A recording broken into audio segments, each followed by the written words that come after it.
Hi, I'm Joe Feeks, editor of Pig Health Today, and with me is Dr. Doug Groth from the Carthage Veterinary Clinic in Carthage, Illinois. Thank you for joining us, Doug. Glad to be here. Doug, it seems like when we're talking about managing diseases of swine, we're always talking about sows and wean piglets and grower finishers. You've been spending most of your time in the Boar Stud, haven't you? Yeah, we spent a lot of time and it continues to grow for us, so it's a very important aspect of the business. Let's talk about keeping boars healthy and then, of course, the semen that they produce. What are some of the major health challenges with boars right now? Boar stud health is hopefully very boring, because that's what you want. The most healthy thing you have in the system is at the top, and the boar studs are at the top of the health pyramid, so you like it to be very boring, but we'd have minor health issues of swollen joints or leg issues that could come up, but that's hopefully as much as we have. The rest is all centered around biosecurity and protection and not letting diseases in so that we don't carry it down to our customer base. Is biosecurity different in the Boar Stud than it would be in any other swine operation? The basic principles are very, very similar, but there's zero tolerance for any errors, and it's just very heightened awareness of risk factors. And that's really what happens, is that you really concentrate a lot of influences on a small site. And so that enhancement is affected in the biosecurity protocols, how you watch people, what we do, and it's very much involved. So is it safe to say that biosecurity is somewhat easier at the Boar Stud because you're dealing with a smaller facility, fewer animals?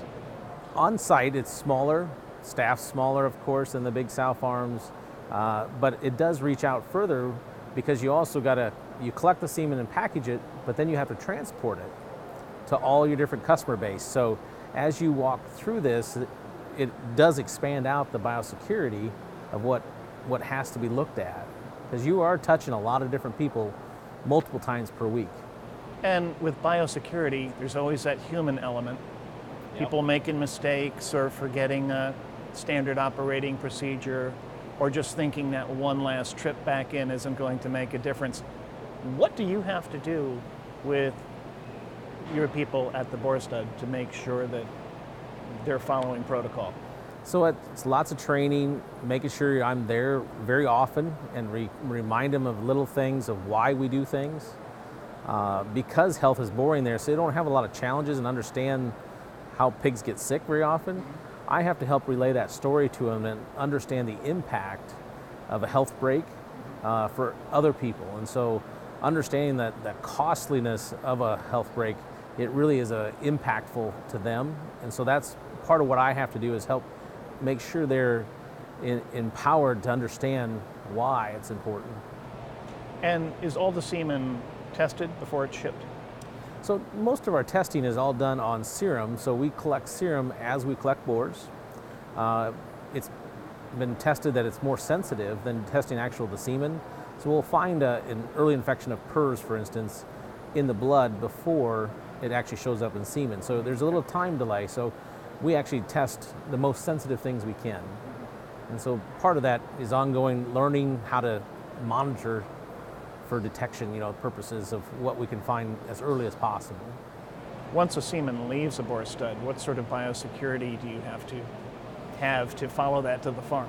It's ongoing with our drivers, and so we control the drivers. They're couriers that are dedicated just to deliver semen.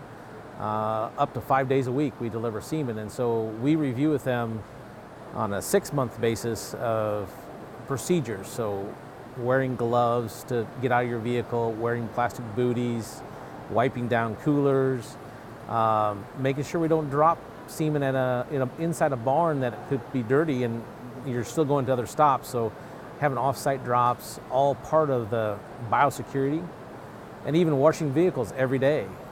And we've implemented here a storage building for the vans that we deliver in, so they're washed and put away, and it's heated through the winter. So we have dry vehicles that are warm through the winter. So all pieces of that biosecurity plan.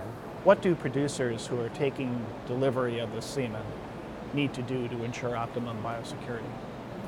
So a producer's job is to make sure they have a site that semen can be left that's security from outside people, outside temperatures. So semen is a temperature sensitive item, so you got to keep that.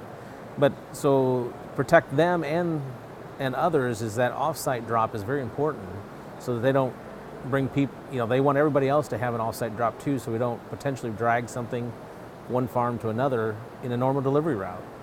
And so that break in between farms is very important for our drivers, but the producers is making sure that's a good site for them to maintain quality semen, but also not drag things in as well. Now, Doug, at the top of our discussion, you said that boar health can be boring, but boy, we've got PRRS out there, circovirus, a lot of nasty viruses, and of course bacterial problems too. Are there any particular bugs that keep you up at night from a boar stud perspective? Yeah, there is not the bugs that normal sow production and grow finish talk about, the PRRS and circo. It's bacteria that can be contaminants in the semen for me. And it sometimes it's not necessarily the health of the boar, but the health of the semen. So bacteria such as Serratia and others that I can't pronounce really, they're very different bacteria, but they are detrimental to the livelihood of semen. And so a bacteria like Serratia is very critical because it can kill semen in 24 hours. And so that is not good.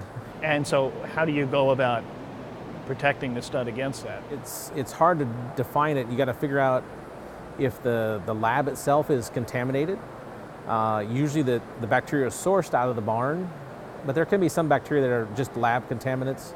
But you got to go trace back and try to figure out if it's a boar that's a problem, not contaminating from boar to boar in between those.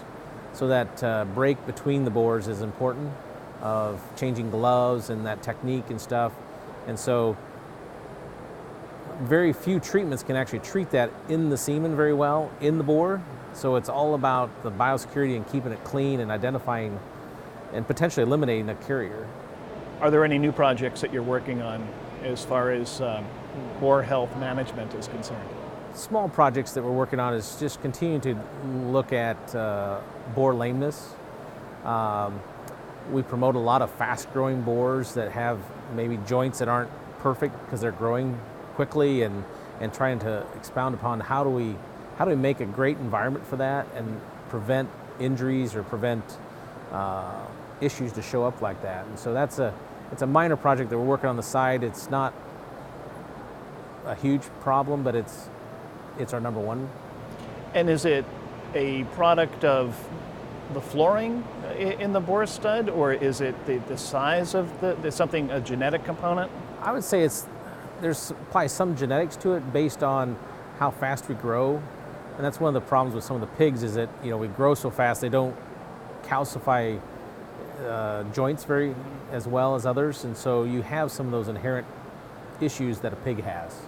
It's not necessarily any genetic company, but it's genetics of a pig that are factors. Then also, in a boar stud, you tend to keep boars and they tend to get very big. So they carry a lot more weight. Boars that'll get 700 pounds, they'll carry a lot of weight. And so that does put different stresses on joints that normally aren't there.